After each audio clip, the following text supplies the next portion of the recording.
வணக்கம் ஃப்ரெண்ட்ஸ், இது நம்ம யூகேஎம் ஃபார்ம்ஸ் யூடியூப் சேனல். இன்றைக்கி நம்ம இதில் என்ன பேச போகிறோம்னா, லாபம் தரும் பச்சை மிளகாய் சாகுபடி முறைகள் அப்படின்னு சொல்லியிருக்கோம்.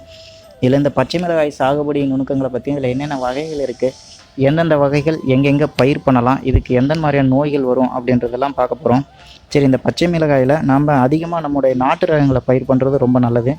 நாட்டு ரகங்கள் அப்படின்றது ரொம்ப சிறப்பு. ஏன்னு சொன்னால் நிறைய நோய்களை தாங்கி வளரக்கூடியது.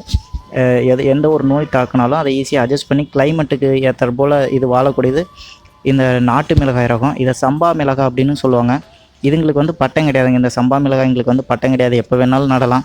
மேக்ஸிமம் ஆடி மாதம் இந்த மிளகாய் செடி நடுறது அப்படின்றது ரொம்ப நல்லது. இந்த மிளகாய் செடி வந்து நாற்று விட்டதுலேருந்து 45 நாள் 40 to 45 நாள் எடுத்து நம்ம ஃபீல்டில் வயலில் நடணும். இன்னும் ஒரு சிலர் என்ன பண்ணுவாங்கன்னு பார்த்தீங்கன்னா, இப்போ நம்ம பார்த்துட்டு இருக்கிறது வந்து பார்த்திங்கன்னா சம்பா மிளகாய் தான். இந்த மிளகாயில் இன்னும் என்னென்ன வகைகள் இருக்குது அப்படின்னு சொன்னால், சீனி மிளகாய் வந்துட்டு இது வந்து நம்ம வீட்டு தேவைகளுக்காக யூஸ் பண்ணுறது. நம்ம பெரிய அளவில் யாரும் பயிர் பண்ணுறதில்ல, ஏக்கர் கணக்கில் யாரும் பயிர் பண்ணுறதில்ல. ஆனால் நம்ம சம்பா மிளகாயை விட இதில் அந்த காரம் உரைப்பு சொல்கிறோம் இல்லைங்களா, அது ரொம்ப அதிகமாகவே இருக்கும். இது நம்ம வீட்டு தேவைகளுக்காக யூஸ் பண்ணுறது. இந்த செடி வந்துட்டு பார்த்திங்கன்னா 6 அடி 7 அடி ஹைட்டு கூட வளருங்க. 6 அடி வளரும் மேக்ஸிமம். நல்லா கிளைக்கும், நிறைய காய் வைக்கும். இன்னொன்று வந்துட்டு இதில் அவ்வளோக்கு நோய்கள் வராது. இந்த சீனி மிளகாய் செடிகளுக்கு வந்து அவ்வளோக்கு நோய்கள் வராது. வீட்டு தோட்டத்தில் மாடி தோட்டத்தில் நான் வளர்க்குறேன் அப்படின்றவங்க சம்பா மிளகாயை விட இந்த சீனி மிளகாய் வளர்க்கலாம். ஏன்னா நமக்கு கொஞ்சம் மிளகாய் போட்டாலே போதும், அதுக்கு தேவையான காரங்கள் கிடச்சிடும். இந்த சீனி மிளகாயிலே நமக்கு இன்னொரு வெரைட்டி இருக்குது. எப்படின்னா, கொஞ்சம் மஞ்சள் கலர் மாதிரி இருக்கும். மஞ்சள் சீனி மிளகாய்னு கூட சொல்லுவாங்க. இது வந்து இப்போ அழிந்து வரும் ரகங்களில் இதுவும் ஒன்று. சொல்லப்போனால் முன்னே இருந்ததில் ஒரு வீட்டுக்கு ஒரு செடி 2 செடியாச்சும் இருக்கும். இந்த மஞ்சள் மிளகாய் செடி வந்துட்டு இப்போ மேக்ஸிமம் எங்கேயுமே கண்ணில் படுறதில்ல. என்ன விஷயம்னா, அதை விட இது காரம் சேர்த்து அதிகமாக இருக்கும். இதை நிறைய பேர் ஆனால் இப்போ விட்டுட்டாங்க. அந்த பச்சை கலர் சீனி மிளகாயை விட இதில் வந்து காய்ப்பு தன்மை வந்து கொஞ்சம் கம்மி தான்.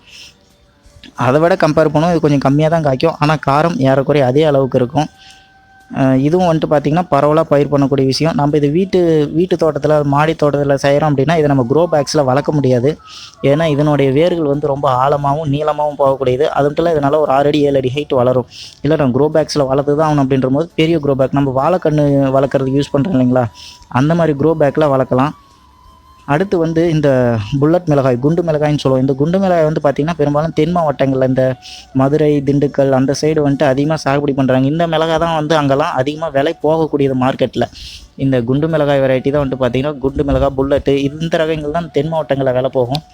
இங்கே நம்ம சைடு இந்த வட தமிழகத்தில் விளையக்கூடிய சம்பா மிளகாய் எடுத்துகிட்டு போனால் அங்கே விலை போகிறதில்ல, ரொம்ப கம்மி விலைக்கு தான் வாங்குறாங்க. ஆனால் அங்கே விளையக்கூடிய இந்த புல்லட்டு, குண்டு மிளகாய், இதெல்லாம் இந்த ரக மிளகாயில் வந்து தென் மாவட்டங்களில் மட்டும்தான் நல்ல விலைக்கு போகுதுங்க. அடுத்து இது வந்து பஜ்ஜி மிளகாய். இந்த பஜ்ஜி மிளகாய் வந்து பார்த்திங்கன்னா கொஞ்சம் குளிரான பிரதேசங்களில் மட்டும்தான் நம்ம பயிர் பண்ண முடியும்.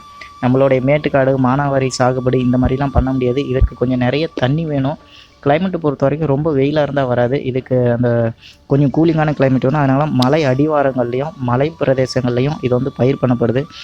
நம்ம சம்பா மிளகாய், சீனி மிளகாய், குண்டு மிளகாய், புல்லட்டு இந்த ரகங்களை காட்டிலும் இதில் அந்த உரைப்புத்தன்மை வந்து ரொம்ப கம்மியாக இருக்கும். இது வந்து பஜ்ஜிக்காக மட்டும்தான் பயிர் பண்ணுறாங்க. மற்றபடி இது வேறு எந்த ஒரு கமர்ஷியல் யூஸ்க்காகவும் நம்ம யூஸ் பண்ணுறதில்ல.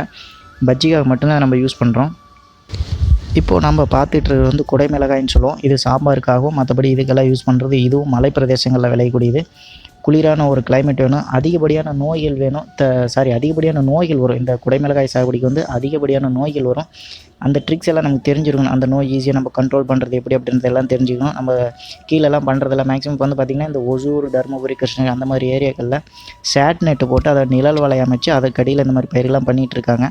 இப்போ இதில் நம்ம என்னென்ன ரகங்கள் எல்லாம் நல்லா சாகுபடி நமக்கு நல்ல விளைச்சலை கொடுக்கும் அப்படின்னு சொன்னால், கோ1, கோ2, கோ3, PKM1, PKM2 அந்த மாதிரி நிறைய வெரைட்டிஸ் இருக்குதுங்க. மேக்ஸிமம் ஒரு ஏக்கருக்கு வந்துட்டு நமக்கு 400 கிராம் விதைகள் தேவைப்படும். நாற்றுட்டு நடவு செய்யணும்னு சொன்னால் 400 கிராம் விதைகள் தேவைப்படும். இந்த 400 கிராம் விதைகள் வந்து குழித்தட்டு முறை, அதாவது நர்சரி முறையிலையும் நாற்று விட்டு நடலாம். இல்லை நம்ம மேட்டுப்பாத்தி அமைச்சு நாற்று விடுறது ரொம்ப நல்லது. மேட்டுப்பாத்தி அமைச்சு நம்ம நாற்று விட்டு நடவு செய்கிறோம் அப்படின்ற போது என்ன பண்ணுன்னா, கண்டிப்பாக ஒரு சென்ட்டுன்றது 436 சதுரடி. அந்த ஒரு சென்ட் நிலத்துக்கு வந்து முடிஞ்ச அளவுக்கு 1/4 கிலோ குரணை போடுவாங்க. அப்படி இல்லைன்னு சொன்னால் வேப்பம் புண்ணாக்கு ஒரு 5 கிலோ அளவுக்கு வேப்பம் புண்ணாக்கு அடியுரமாக போட்டு நட்டோம்னு சொன்னால் அந்த வேர் சம்மந்தப்பட்ட நோய்கள் வராமல் தடுத்துடலாம். இந்த மிளகாய் செடிகளுக்கு வந்து அதிகமாக வேர் சம்மந்தப்பட்ட நோய்கள் வரும். அதுக்காக நம்ம நாட்டிலே வேப்பம் புண்ணாக்கு யூஸ் பண்ணும்போது அந்த வேர் சம்மந்தப்பட்ட நோய்கள் வராமல் தடுத்துடலாம். மிளகாய் செடிகளை பொறுத்த வரைக்கும் தண்ணி ஒரு 2 மணி நேரம் 3 மணி நேரத்துக்கு மேலே தேங்கி நின்னாலே போதும், அதுக்கு வேரல்கள் நோய் வரதுக்கு ஆரம்பிச்சிடும். சொட்டு நீரில் பயிர் பண்ணுறது ரொம்பவுமே நல்லதுங்க. இது நட்டதுலேருந்து 70 நாள் 80 நாள்லேருந்து காய் தரதுக்கு ஆரம்பிச்சிடும். அடுத்து வந்து பார்த்திங்கன்னா தொடர்ந்து ஒரு 250 நாள் 300 நாள் வரைக்கும் நமக்கு காய் வரும். ஏறக்குறைய ஒரு வருஷம் கூட இந்த பயிர் மெயின்டைன் பண்ண முடியும். இதில் இன்னொரு விஷயம் என்னென்னு சொன்னால், நமக்கு இந்த BKM1 BKM2 அப்படின்றது நம்முடைய தென் மாவட்டங்களில் பயிர் பண்ண முடியுமான்றது கொஞ்சம் சந்தேகம் தான். வட மாவட்டங்களில் நல்ல ஒரு விளைச்சல் கொடுக்கும். ஏன்னா அது ஒரு வெப்பமண்டல பயிர். அப்போ நம்ம இந்த கடலோர மாவட்டங்களுக்குலாம் என்ன சொல்லலாம், இப்போ ஒரு சிலர் வந்து பார்த்திங்கன்னா புக்ஸில் படிக்கிறாங்க, சேலம் மாவட்டத்தில் வந்து இந்த ஒரு BKM1ன்ற வெரைட்டி நல்ல ஒரு மகசூல் கொடுத்துச்சு அப்படின்னு. உடனே கடலோர மாவட்டங்களில் இருக்கும் இந்த கடலூர், திருநெல்வேலி அந்த சைடு இருக்கவங்களாம் அதை வாங்கி போய் நட்டால் நல்ல மகசூல் வருமா அப்படின்னா கண்டிப்பாக வராது. ஏன்னு சொன்னால் அங்கே இருக்க தட்பவெப்பநிலை வேறு, இங்கே இருக்கிறது வேறு. இன்னொரு விஷயம், அங்கே இருக்கிற காற்று வந்து பார்த்திங்கன்னா உப்பு காற்றுன்னு சொல்லுவோம். இங்கே வந்து நமக்கு ஹீட், இங்கே வந்து காணலாக காற்று வீசும், அங்கே வந்து பார்த்திங்கன்னா உப்பு காற்று வீசும். அப்போது அந்த உப்பு காற்றை தாங்கி வளரக்கூடிய ரகம் என்ன அப்படின்னு சொன்னால் PLR 1 அப்படின்றது தமிழ்நாடு வேளாண் ஆராய்ச்சி நிலையம் வெளியிட்டிருக்காங்க. இது வந்து பார்த்திங்கன்னா இந்த கடலோர மாவட்டங்களுக்காகவே கொஞ்சம் ஸ்பெஷலாக கண்டுபிடிக்கப்பட்டது. என்ன தான் உப்பு காற்று வீசினாலும் அதனுடைய தன்மைகளை தாங்கி நல்லா வளரக்கூடியது. ஒரு ஏரியா ஒரு இடத்துல நல்லா வளருது அப்படின்றதாக அதை எடுத்து போய் நம்ம வயலையும் பண்ண முடியாது. நம்ம ஏரியா நம்ம சூழ்நிலைக்கு எது நல்லா வளருது அப்படின்றத பார்த்து பண்ணணும். மலை அடிவாரங்களில் இருக்கவங்க, மற்றபடி இந்த கொஞ்சம் வெப்பமான சூழ்நிலையில் இருக்கவங்கள இந்த CO1 CO2 யூஸ் பண்ணலாம். இல்லை நான் கடலோர மாவட்டங்களில் இருக்கவங்க வந்து உப்பு காற்று தாங்க வீசுது அப்படின்ற போது இந்த PLR 1 அப்படின்ற வெரைட்டி நல்ல ஒரு மகசூல் கொடுக்கும். இந்த செடி எப்படி நடவு செய்யணும் அப்படின்ற போது குறைஞ்சபட்சம் ஒரு முளத்துக்கு ஒன்று, அதாவது 1.5 அடிக்கு ஒரு செடி நடுறது ரொம்ப நல்லது. சொட்டு நீரில் செஞ்சால் இன்னும் நல்லது. அப்படி சொட்டு நீரில் செய்கிறத விட இல்லை நான் வாய்க்கால் பாசனத்தில் தான் செய்கிறேன் அப்படின்னா, இந்த மிளகாய் செடிக்கு வந்துட்டு வெங்காயம் மூடு பயிராக பண்ணுங்கள். சின்ன வெங்காயம் மூடு பயிராக பண்ணும்போது அது நமக்கு ஒரு 60 நாளில் விளைச்சல் கொடுத்துரும். இன்னொன்று, வெங்காயம் நம்ம மூடு பயிராக பண்ணும்போது அதில் இருக்க பொட்டாசியம் சத்து நம்ம அதை அறுவடை பண்ணோடனே அப்படியே நமக்கு வந்து பார்த்திங்கன்னா இந்த மிளகாய் செடி கிடைக்கும். அப்போது மிளகாய் அதிகப்படியான காய்கள் நமக்கு கொடுக்கும்.